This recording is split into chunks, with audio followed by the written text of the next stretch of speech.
Hello everyone, welcome back to my channel focus on financial freedom. आज हम लोग Fibonacci tool के बारे में बात कर रहे हैं। तो Fibonacci retracement and Fibonacci extension, ये दोनों टूल को यूज़ करके कैसे हम अपनी एंट्री और एग्जिट प्लान कर सकते हैं, इसके बारे में हम डिस्कस करेंगे। प्लस हम इस टूल को यूज़ कब करते हैं, क्या क्या कंडीशंस हैं, कैसे यूज़ करते हैं, उन कंडीशंस के बारे में बात करेंगे। और कंडीशंस सीखने के बाद फिर हम लोग इसको चार्ट पे ले जाके बैक टेस्ट करेंगे, ठीक है। तो जब मैं बैक टेस्ट करूँगी, ये तो मैं ज़्यादा से ज़्यादा 2-3 बैक टेस्ट करके दिखा सकती हूँ। लेकिन आपको क्या करना है, आप ये वीडियो देखने के बाद एंड तक आपको क्या करना है, आपको मल्टीपल टाइम बैक टेस्ट करना है लाइव मार्केट में।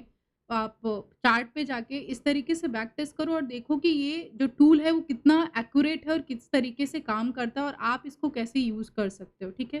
तो वीडियो को एंड तक देखो और यहाँ पर जो छोटी-छोटी डिटेल्स हैं वो बहुत इम्पोर्टेंट है।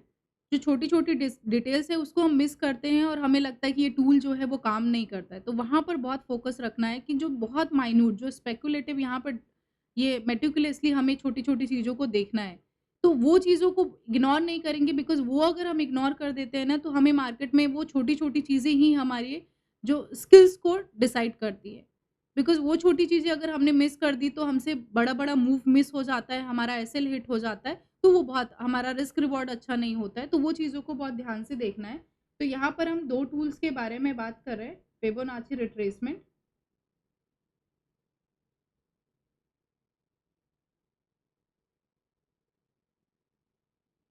और दूसरा है फिबोनाची एक्सटेंशन।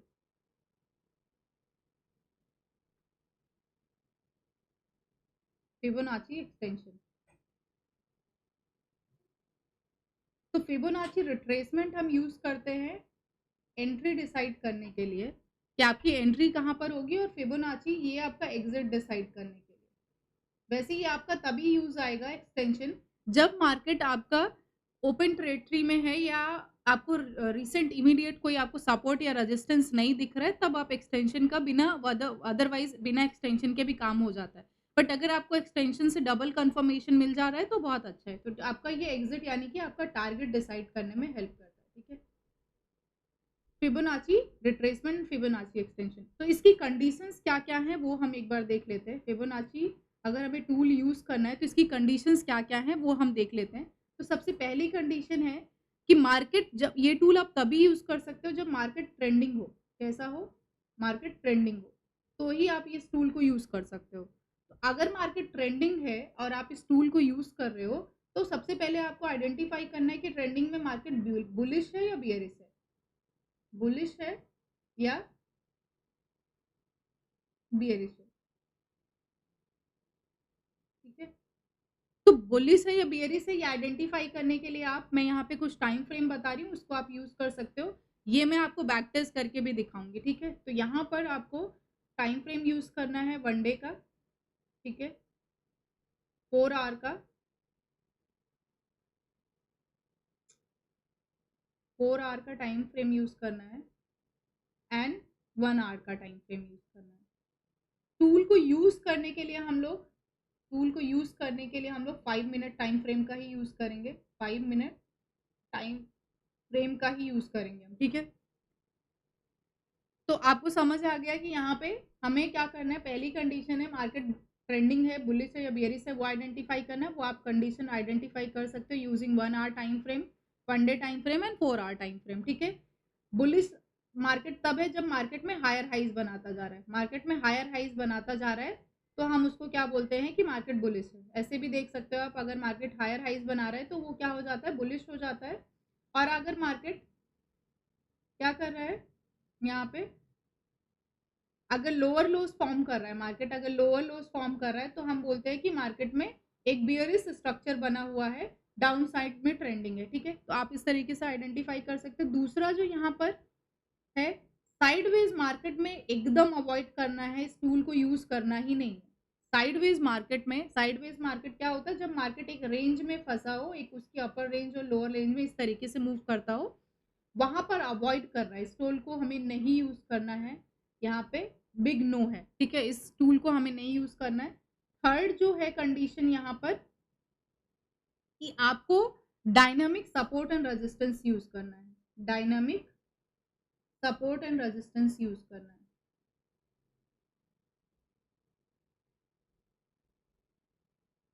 ठीक है। Dynamic support and resistance use करना है, इसके लिए आप ईएमए यूज़ कर सकते हो। एक्सपोनेंशियल मूविंग एवरेज कहते हैं इसको, 9 ईएमए आप यूज़ कर सकते हो। क्या यूज़ कर सकते हो? 9 ईएमए आप यूज़ कर सकते हो इसके लिए, ठीक है। फोर्थ कंडीशन यहाँ पर क्या है, आपको सपोर्ट एंड रेजिस्टेंस आइडेंटिफाई करना आना चाहिए मार्केट में। सपोर्ट एंड रेजिस्टेंस आइडेंटिफाई करना आना चाहिए, वो आप 4 hour time frame, 1 hour time frame को यूज करके कर सकते हो, ठीक है। दैट मीन्स आपको ये पता होना चाहिए कि मार्केट में बायर कहाँ पर है और सेलर कहाँ पर है। मार्केट में हैवी अमाउंट में बायर कहाँ पर है और सेलर कहाँ पे है, ये आपको आइडेंटिफाई करना आना चाहिए। फिफ्थ कंडीशन, आपका रिस्क हमेशा डिफाइंड होना चाहिए। Your risk always defined. Risk when I say you are talking about trade, that means आपका स्टॉप लॉस डिफाइंड होना चाहिए, राइट। तो ये स्टॉप लॉस आपका डिफाइंड होना चाहिए, रिस्क डिफाइंड होना चाहिए। तो जब भी हम कोई ट्रेड बना रहे हैं, लेट्स से हमें फिबोनाची की हेल्प से एंट्री मिलती है और आपको दिख रहा है, अभी हम इसको चार्ट पे भी देखेंगे लेकिन यहाँ पे समझते हैं। लेट्स से आपको फिबोनाची की हेल्प से यहाँ पर एक ब्रेकआउट हुआ, ठीक है, एक रिट्रेसमेंट लिया और यहाँ पे एंट्री मिल रही है। तो अगर ये एंट्री में आपका एसएल बहुत बड़ा है और आपका रिस्क रिवॉर्ड 1:2 से कम बन रहा है, you will not take the trade. You will not take the trade. अगर ये रिस्क रिवॉर्ड 1:2, लेट्स से 1:1 बन रहा है, 1:5 बन रहा है, वॉट एवर इट इज, अगर ये 1:1, 1:2 से कम है, you will not take the trade, ठीक है। अगर ये 1:2 से ज्यादा है या 1:2 है, तो ही आप इस ट्रेड को क्या करोगे, एग्जीक्यूट करोगे। दैट मीन्स आपका अगर स्टॉप लॉस छोटा नहीं है, स्टॉप लॉस छोटा नहीं है, तो आप इस ट्रेड को नहीं लोगे, ठीक है। फिबोनाची टूल ये यूज करते हो। ये बहुत इंपॉर्टेंट पॉइंट था, फिफ्थ पॉइंट, लेकिन ये सबसे ज्यादा अगर देखा जाए तो ये एक तरीके से आपका पूरे ट्रेड को, पूरे साइकोलॉजी को, आपने जो सोचा है वो सबको डिसाइड करता है आपका जो ये रिस्क रिवॉर्ड है, ठीक है। आई होप आपको ये 5 पॉइंट क्लियर होंगे। एक बार मैं यहाँ पे फटाक से रिव्यू दे देती हूँ। पहला कंडीशन है कि मार्केट को ट्रेंडिंग है या नहीं आइडेंटिफाई करना है। ट्रेंडिंग मतलब बुलिश और बियरिश। आपको इसको आइडेंटिफाई करने के लिए you can use 1 day time frame, 4 hour time frame, 1 hour time frame, but हम टूल को यूज करेंगे तो 5 मिनट टाइम फ्रेम पे ही यूज करेंगे। मार्केट अगर साइडवेज है तो big no, you can not use this trade, ठीक है, टूल, ठीक है। साइडवेज आइडेंटिफाई करने के लिए एक रेंज में मार्केट फंसा हो, उसको हम साइडवेज कहते हैं। डायनामिक सपोर्ट एंड रेजिस्टेंस आपको आइडेंटिफाई करना आना चाहिए। For that you can use 9 EMA, ठीक है। और यहाँ पर सपोर्ट एंड रेजिस्टेंस आपको आइडेंटिफाई करना आना चाहिए। सपोर्ट एंड रेजिस्टेंस अगर आप 5 मिनट टाइम फ्रेम पे ट्रेड करो तो you can mark 4 hour time frame पे एंड 1 आवर टाइम फ्रेम पे आप सपोर्ट एंड रेजिस्टेंस को आइडेंटिफाई कर सकते हो। सपोर्ट एंड रेजिस्टेंस मतलब बायर एंड सेलर, मार्केट में कहाँ पर बायर्स एंड सेलर्स बैठे हैं, because ultimately market is driven by the buyer and seller. तो ये चीज आपको पता होना चाहिए। Then fifth point and most important point, because ultimately everything is decided by this thing, तो आपका रिस्क डिफाइंड होना चाहिए। आपको इतना रिस्क ही लेना चाहिए जितना आपकी कैपेसिटी है, उससे ज़्यादा अगर लेंगे तो ना ट्रेडिंग कर पाएंगे ना कुछ कर पाएंगे, क्योंकि आपका स्टॉप लॉस बड़ा होगा तो आप ट्रेड में कन्विक्शन नहीं हो पाएगा। 2 पॉइंट 3 पॉइंट भी आपके अगेंस्ट जाएगा तो आप क्या हो जाएंगे, हिल जाएंगे, मार्केट से निकल जाएंगे। तो आपका रिस्क बहुत डिसाइड होना चाहिए, ठीक है। आई होप आपको ये 5 पॉइंट क्लियर हो गए होंगे। अब हमने ये 5 पॉइंट को देख लिया है। नाउ मैं चलती हूँ, आपको ये बैक टेस्ट करके दिखाती हूँ ये 5 कंडीशंस को यूज करके कि कैसे हम फिबोनाची टूल का यूज करके, स्पेशली रिट्रेसमेंट को यूज करके हम अपनी एंट्री बना सकते हैं। और अगर आपको सपोर्ट एंड रेजिस्टेंस आइडेंटिफाई करना आता है तो आप अपना एंट्री भी एग्जिट बना सकते हो, लेकिन नहीं आता है तो आप एक्सटेंशन का यूज कर सकते हो, ठीक है। तो चलो हम लोग देखते हैं यहाँ पर। अभी ये है, ठीक है, मैं बैंक निफ्टी का चार्ट यूज कर रही हूँ। सबसे पहले हम चार्ट को क्लीन कर लेते हैं, ठीक है। हम लोग इसको 1 डे टाइम फ्रेम पे चलेंगे। पहला कंडीशन यही था हमें कि मार्केट में ट्रेंडिंग है या नहीं, ये आइडेंटिफाई करना है। तो नाउ वी विल गो और यहाँ पर हम ट्रेंडिंग मार्केट देखेंगे। ट्रेंडिंग मार्केट अगर आप देखा जाए तो मार्केट में कंटिन्यूअसली अगर हायर हाइज बना रहा है, लोअर लोज बना रहा है, दैट मीन्स ऐसी मार्केट ट्रेंडिंग है, ठीक है। एक रेंज में फंसा हो तो वो मार्केट क्या हो जाता है, वो मार्केट आपका जोन में हो जाता है, यानी एक रेंज में है। तो अगर आप ध्यान से देखो तो ये वाला जो एरिया है आपको दिख रहा है कि इस एरिया में मार्केट जो है वो ट्रेंडिंग है। इस एरिया में अगर आप ये 4-5 कैंडल, 1 2 3 4 ये कैंडल को देख लो आप, तो आपको दिखेगा कि मार्केट ट्रेंडिंग है। और अगर मार्केट ट्रेंडिंग है तो आप कैसे प्लान कर सकते हो, ठीक है। ट्रेंडिंग में कैसा है, बुलिश है, बिकॉज हायर हाइज फॉर्म कर रहा है। तो अब हम यहाँ पर क्या करते हैं, 4 आवर पे जाके हमने मार्केट को आइडेंटिफाई कर लिया। 4 आवर पे जाके हम यहाँ पे सपोर्ट एंड रेजिस्टेंस क्या कर लेते हैं, ड्रॉ कर लेते हैं। 4 आवर पे जाके हम सपोर्ट एंड रेजिस्टेंस ड्रॉ कर लेते हैं। तो जिस प्राइस से मल्टीपल टाइम क्या हो, सेलिंग हुई हो, उसको हम क्या बोलते हैं, रेजिस्टेंस बोलते हैं। जैसे हमें पता है यहाँ आया प्राइस तो सेलर ने क्या किया, इंटरेस्ट लिया और यहाँ से एक ऑर्डर ब्लॉक दिया, ठीक है? यहाँ से सेल किया हैवी अमाउंट में। यहाँ पर आया फिर दोबारा सेल किया। तो यहाँ पर इसका मतलब हमें क्या पता चल जा रहा है?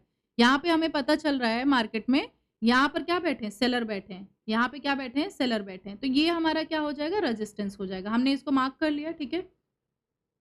इसको हमने मार्क कर लिया। अब इसके बाद क्या करना है हमें? इसके बाद क्या करना है? सपोर्ट हम यहाँ रेजिस्टेंस आइडेंटिफाई कर लिया। अब हमें क्या करना है? रेजिस्टेंस को आइडेंटिफाई करना है। क्या, सॉरी, सपोर्ट को आइडेंटिफाई करना है। जिस प्राइस एरिया से मल्टीपल टाइम क्या हो, बाइंग हुई हो, उसको हम सपोर्ट बोलते हैं। अगर आप देखो इस एरिया से मल्टीपल टाइम बाइंग हुई है तो ये क्या हो गया, एक आपका सपोर्ट की तरह काम करेगा, राइट? ठीक है, ये आपका सपोर्ट की तरह काम करेगा। सॉरी, ठीक है। तो हमने सपोर्ट एंड रेजिस्टेंस आइडेंटिफाई कर लिया यहाँ पे मार्केट में। इसके बाद अगर आप नेक्स्ट रेजिस्टेंस देखो तो नेक्स्ट रेजिस्टेंस आपको मार्केट में यहाँ पे दिख रहा है। नेक्स्ट जो रेजिस्टेंस आपको मार्केट में दिख रहा है जहाँ से मल्टीपल टाइम सेलिंग आई वो यहाँ पर मार्केट में दिख रहा है। तो आपने इसको भी मार्क कर लिया, ठीक है? इस तरीके से आप यहाँ पर इसको भी मार्क कर लें और उसके बाद यहाँ पर हम लोग बैक टेस्ट करेंगे कि क्या ये टूल काम करता है या नहीं। हमने ये 4 आवर टाइम फ्रेम पे मार्क किया है। नाउ हम जाते हैं 1 आवर टाइम फ्रेम पे और देखते हैं कि कुछ और हमें दिख रहा है कि नहीं। यहाँ पर हम 1 आवर टाइम फ्रेम पे भी गए और हम देख रहे हैं कि यहाँ पे मार्केट में कुछ दिख रहा है क्या, सपोर्ट एंड रेजिस्टेंस ऐसा एज़ सच कुछ। तो हमें दिख रहा है कि यहाँ पे कुछ हमें सपोर्ट एंड रेजिस्टेंस अगर 1 आवर टाइम फ्रेम पे दिखेगा तो हम उसको मार्क कर लेंगे। जैसे ये वाला अगर आप टाइम देखो तो आपको दिख रहा है कि यहाँ पर मार्केट में बहुत टाइम तक ये रेंज में मार्केट ने क्या किया है, ब्रेकआउट किया है। सॉरी, टाइम स्पेंड किया है। इस रेंज में बहुत टाइम तक मार्केट ने क्या किया है, टाइम स्पेंड किया है। तो जब इसका ब्रेकआउट आएगा तो यहाँ पर एक अच्छी पॉसिबिलिटी है कि यहाँ पर क्या हो सके, अच्छी पॉसिबिलिटी है कि यहाँ पर हमें एक अच्छा ट्रेड मिल सके। लेकिन जब भी ऐसा हो, जैसे ध्यान से देखो यहाँ पर, अगर इस रेंज का ब्रेकआउट कर रहा है तो आप डायरेक्टली इस कैंडल में तो एंट्री कर नहीं पाओगे। आप डायरेक्टली इस कैंडल में, क्योंकि मैंने हमेशा बोला है कि जब ब्रेकआउट हो डायरेक्टली हमें एंट्री नहीं करना है। ये मैं लाइव में भी बार-बार बोलती रहती हूँ। तो आपको वेट करना है और रिट्रेसमेंट का वेट करना है, तब आपको एंट्री प्लान करना है। अब रिट्रेसमेंट कहाँ तक हो सकता है ये प्लान करने के लिए हमें कैसे करना है वो देखते हैं। जैसे सपोज़ अगर हम देखें तो यहाँ पर ये जो मूव स्टार्ट हुआ है, फिबोनाची टूल को कैसे यूज़ करते हैं ये बताती हूँ मैं। तो हमने यहाँ पे क्या किया, एक चीज़ इससे पहले मैं और बता देती हूँ, इसको हटा देती हूँ पहले। यहाँ पर मैंने ये 9 ईएमए यूज़ किया। अगर आप देखो तो ये मैंने 9 ईएमए यूज़ किया है। मैंने बोला था 9 EMA as a dynamic support and resistance की तरह काम करता है। तो अगर मार्केट ट्रेंडिंग है और बुलिश है तो वहाँ पर ये डायनामिक सपोर्ट की तरह और डाउन साइड है तो डायनामिक रेजिस्टेंस की तरह 9 ईएमए काम करता है। बहुत अच्छे से अगर आप इसको यूज़ करना सीख गए तो बहुत अच्छे से आप ट्रेड प्लान कर सकते हो। ये हो गया। दूसरा, सपोर्ट मार्केट में बायर एंड सेलर कहाँ है ये हम आइडेंटिफाई कर लें, तो ये हमारी चीज़ें थोड़ा आसान हो जाती हैं, ठीक है? तो अब हमें पता है कि यहाँ पर ब्रेकआउट आया, लेकिन हम इस कैंडल को तो पकड़ नहीं पाएँगे बिकॉज़ अगर आप अच्छे ट्रेडर हैं, तो आप इस कैंडल में ट्रेड नहीं करोगे। आप वेट करोगे कि यहाँ पर ये कहीं ट्रैप वगैरह तो नहीं है। आप देखो नेक्स्ट कैंडल में ट्रैप हुआ है, नेक्स्ट कैंडल में क्या हुआ है? ट्रैप हुआ है, ठीक है? आप अवॉइड करोगे ऐसे ट्रेड को। अब आप क्या करोगे यहाँ पर, जहाँ से ये मूव स्टार्ट हुआ है, मतलब जहाँ से मार्केट में बाइंग स्टार्ट हुई है, वहाँ से लेकर 1 गो में जो आपका बाइंग हुई है, वहाँ तक आप इस टूल को एक्सटेंड करोगे। तो अगर आप इस टूल को एक्सटेंड कर रहे हो तो आपको दिख रहा है कि ये ऑलमोस्ट 0.5 एरिया से रिजेक्शन लिया ये कैंडल, ठीक है? ऑलमोस्ट 0.5 एरिया से ये रिजेक्शन लिया, मूव स्टार्ट यहाँ से हुआ है। लेकिन क्या हम इस कैंडल में एंट्री बनाएँगे? नहीं बनाएँगे, बिकॉज़ हमारा अगर इस कैंडल में एंट्री बनाएँगे तो एसएल बहुत ज़्यादा है। दूसरा, पहला पॉइंट ये हो गया। दूसरा पॉइंट ये है कि इसने इस हाई को ब्रेक नहीं किया। जब तक इस हाई को ब्रेक नहीं करेगा हमारा जो ट्रेड है वो एक्टिवेट नहीं होगा। तो यहाँ पे दोनों कंडीशन फुलफिल नहीं हुई। इसने इस हाई को ब्रेक नहीं किया, प्लस इसमें हमारा एसएल बहुत बड़ा है, तो हम इसमें छोड़ देंगे, एंट्री हमारी नहीं बनी। नेक्स्ट कैंडल हम देख रहे हैं कि ये कैंडल बनी, इसमें एसएल तो छोटा है लेकिन इसने इस हाई को ब्रेक ही नहीं किया, फिर भी हमारा ट्रेड एग्जीक्यूट नहीं हुआ। ये वाली कैंडल में भी एग्जीक्यूट नहीं हुआ। हमारा ट्रेड एग्जीक्यूट कौन-सा होगा? इस कैंडल में। तो जब यहाँ पे थोड़ा टाइम स्पेंड कर ले, तो हम यहाँ थोड़ा-सा रिस्क प्लान कर सकते हैं। यहाँ पर हम अपनी एंट्री वगैरह बना के रख सकते हैं। ये आप प्रीमियम के चार्ट पे करोगे। व्हेनेवर आई से आपको प्रीमियम के चार्ट पे ये सारी चीज़ें देखनी है, थोड़ा-सा काम आपको करना होगा, ठीक है?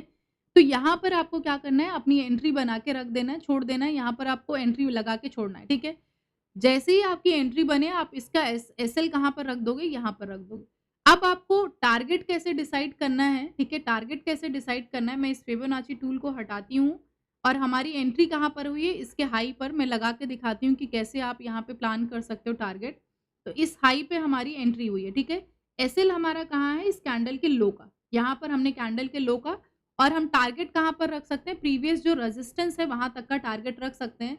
एग्ज़ैक्टली आप देखो, ये मैंने 4 आवर टाइम फ्रेम पे ड्रॉ किया था, अभी नहीं किया, अभी ड्रॉ किया है मैंने, 4 आवर टाइम फ्रेम पे ही ड्रॉ किया है।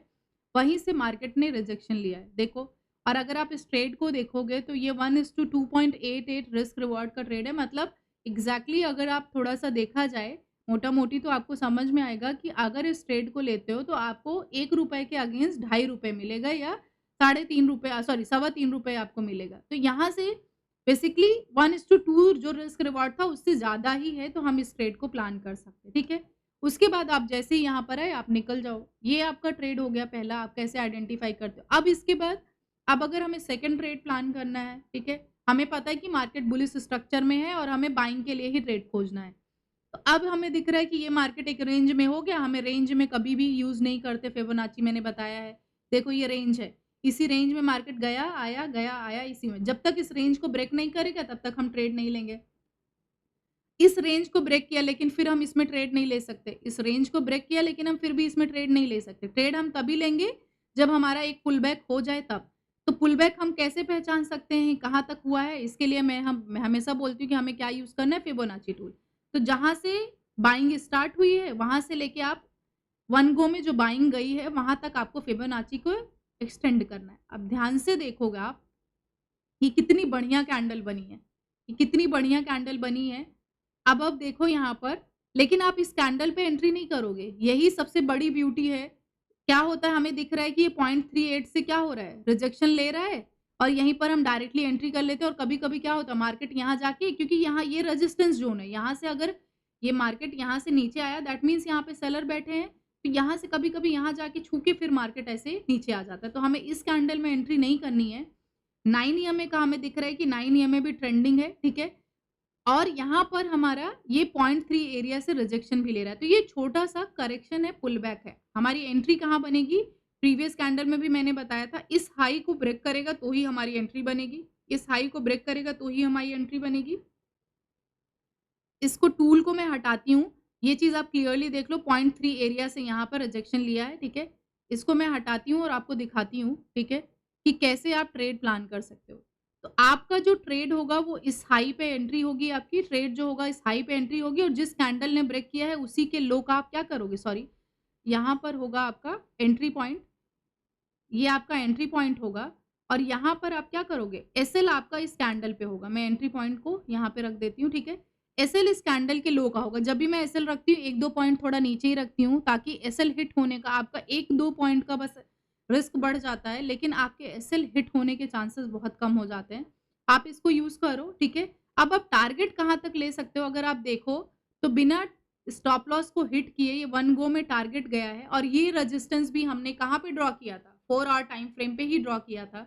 अभी नहीं, ऐसा नहीं कि यहाँ आपके सामने ड्रॉ किया है और आप देखो मार्केट वहाँ तक टेस्ट किया है, उस लेवल को टेस्ट किया है।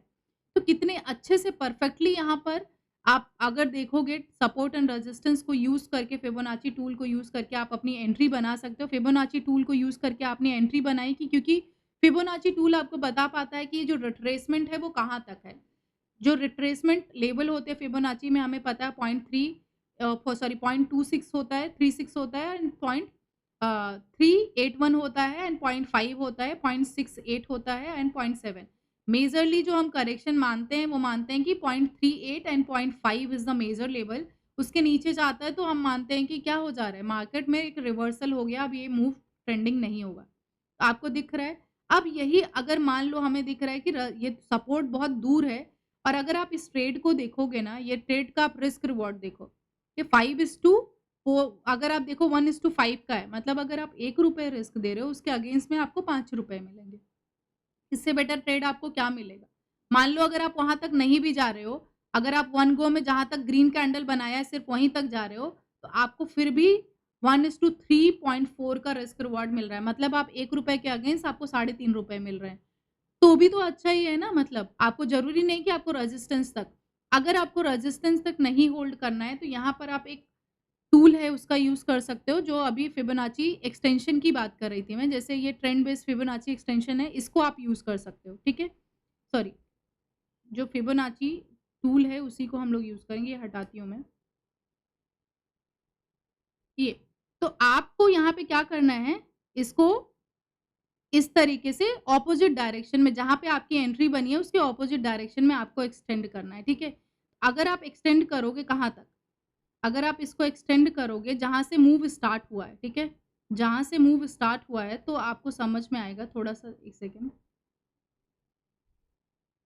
हाँ, तो यहाँ से आपका मूव स्टार्ट हुआ था, यहाँ तक अगर आप एक्सटेंड करोगे और आपके एंट्री पॉइंट इसको रखते हो, तो आपको दिखेगा कि पहला जो आपका एंट्री पॉइंट है, ये पॉइंट 1 है, तो पहला जो आपका टारगेट हो जाता है वो 1:2 आ जाता है। अगर 1 तक हम होल्ड भी कर रहे हैं, इसको थोड़ा और नीचे करना पड़ेगा बिकॉज़ जहाँ से स्टार्ट हुआ है वहाँ तक रखना है। हाँ, अभी हो गया ये। तो अगर आप देखोगे और आपकी एंट्री पॉइंट इससे थोड़ा ऊपर है, ठीक है?